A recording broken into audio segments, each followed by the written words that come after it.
Bonjour à tous. Après avoir été formés sur le cylindre et les formes ouvertes, nous retrouvons cette semaine Michael Maillot sur le tournage de la porcelaine.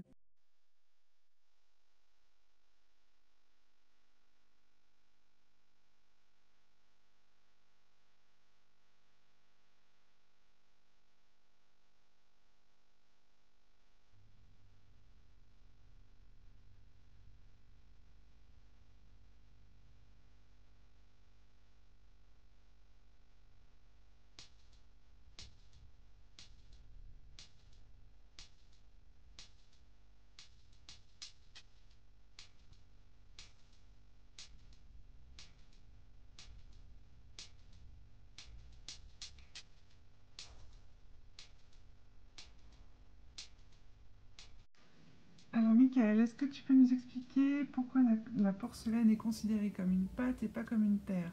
Ouais. Alors, le principe de pâte, on parle de pâte en tout cas quand on travaille un matériau qui a été fabriqué, assemblé par l'homme, donc loin des argiles qu'on peut récolter finalement à l'état naturel et travailler quasiment directement.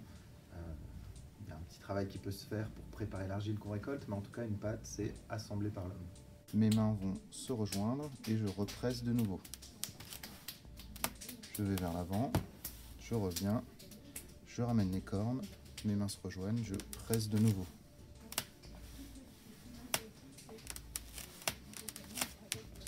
Et quand donc je fais un mouvement accéléré, quand je presse, au moment où je dois aller vers l'avant, j'arrête de presser. Je fais que aller vers l'avant. Donc c'est là où je découvre un petit peu mes mouvements. Est-ce qu'il y a des différences de tournage avec le grès?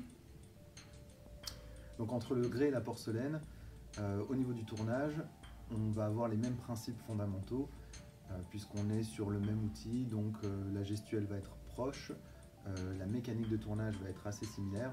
Par contre, effectivement, la porcelaine nécessite un peu plus d'attention, notamment à cause de la mémoire de forme qu'elle révèle à la cuisson.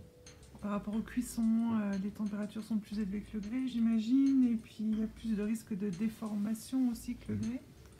Euh, la particularité de la porcelaine, c'est d'une part la mémoire de forme, donc un défaut de façonnage se révèle à la cuisson la plupart du temps.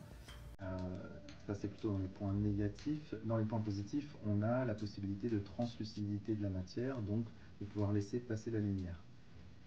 Ce qui se passe en termes de cuisson, c'est que plus on va cuire haut, plus on va avoir une porcelaine translucide, dans la majorité des cas, mais plus on aura un matériau qui va s'assouplir et qui va se déformer facilement. Ce qu'on va vouloir faire, du coup, c'est adapter sa température de cuisson en fonction des besoins. Si on a besoin d'une blancheur, mais pas forcément d'une translucidité, on va pouvoir cuire ça autour de 1260-1280 comme du grès, et on voudra pousser plus haut pour plus de translucidité, en faisant bien attention à son façonnage pour limiter les déformations et les défauts. Mais si elle commence à être bombée, le milieu il va fuir parce qu'il y a quand même du poids de terre qui pèse dessus, plus force centrifuge, plus le fait qu'elle soit très élastique, tu vois. Ça n'aime pas trop quoi. Dans tous les cas, il faut vraiment prendre le temps, être quand même dans cette idée de, une fois que j'ai commencé ma montée de terre, je la termine jusqu'au bout, même si j'allège ma pression au maximum parce que je sens que c'est fragile, mais au moins cette intention d'aller vers le haut, je la conserve. C'est ce qui va permettre de soulager le poids qui pèse encore au-dessus, même si on a une faiblesse en dessous.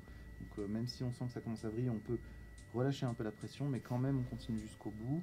Et puis après on reprend si on a besoin de stabiliser une ondulation ou quelque chose, quoi.